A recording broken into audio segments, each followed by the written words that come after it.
Canadian home sales did not crash in March, but they did stall. And if you're buying in Edmonton, the national headlines only tell part of the story. Nationally, March home sales were basically flat month over month, while Edmonton saw a normal seasonal rebound, more listings, and materially more inventory than a year ago. So the real question is not, is Canada slowing down? The real question is, what does that actually mean for Edmonton buyers right now? That's what we're breaking down today. I'm not here to give you a sales pitch, and I'm not going to tell you now is magically the perfect time to buy. For some people, this market makes sense. For others, waiting is smarter. My job is to give you the facts, the trade-offs, and what I'm seeing locally so you can make the right call for yourself. Let's start with the headline. According to CREA, Canadian home sales in March were down just 0.1% month over month and down 2.3% year over year on a non-seasonally adjusted basis.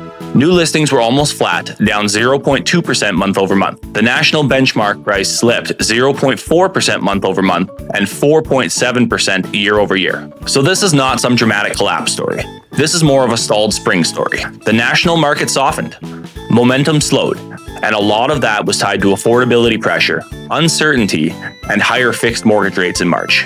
Reuters also reported CREA cut its 2026 prediction forecast for national home sales from 494,512 to 474,972.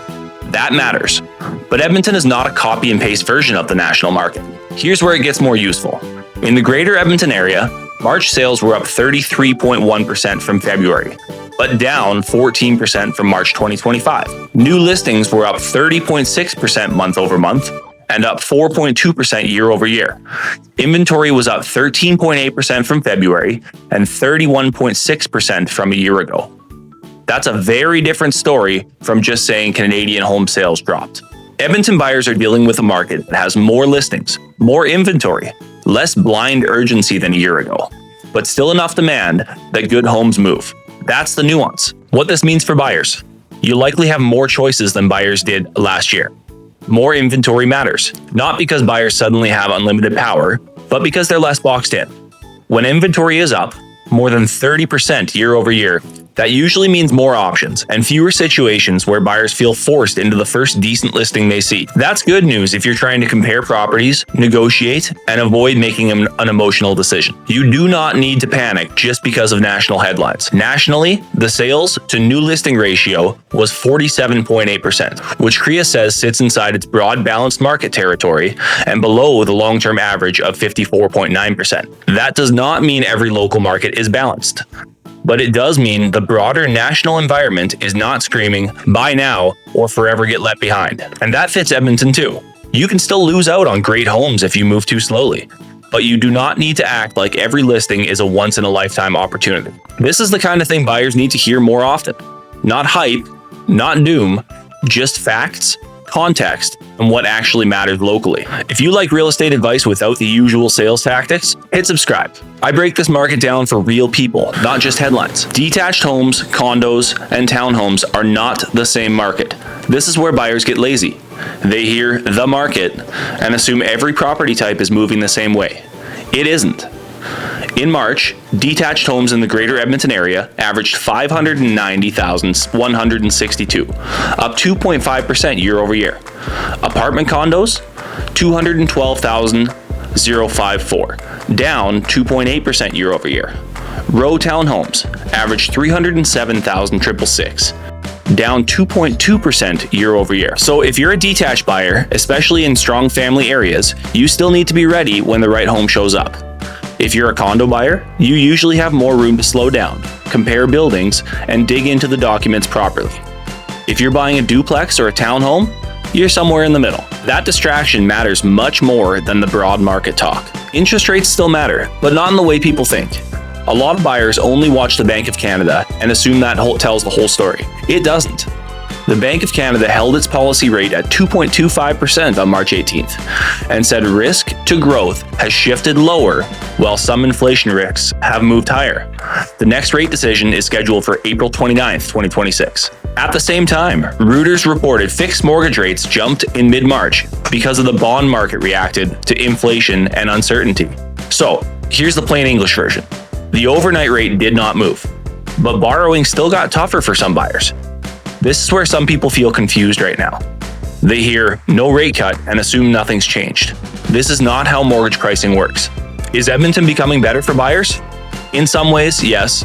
Not because prices are falling apart, not because sellers are desperate across the board, but because inventory is healthier, national momentum is softer, and Edmonton is not showing the same kind of runaway pricing pressure that you see in more constrained markets.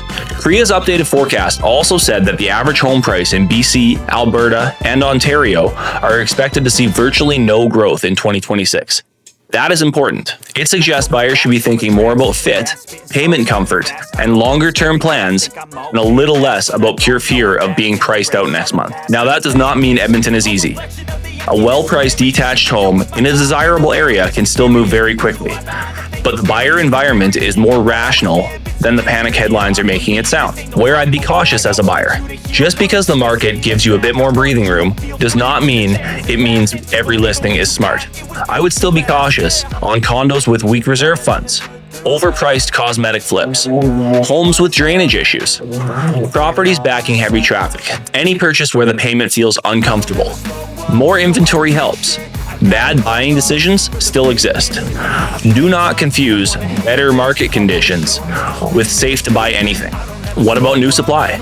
There is one longer-term risk buyers should still keep in the back of their minds. National housing stats fell 6% in March to a seasonally adjusted annualized rate of 235,852, down from 250,961 in February. That does not change tomorrow's resale negotiations in Edmonton, but over time, weaker new supply can keep pressure on affordability. So the short term is, near-term buyers may be getting more breathing room.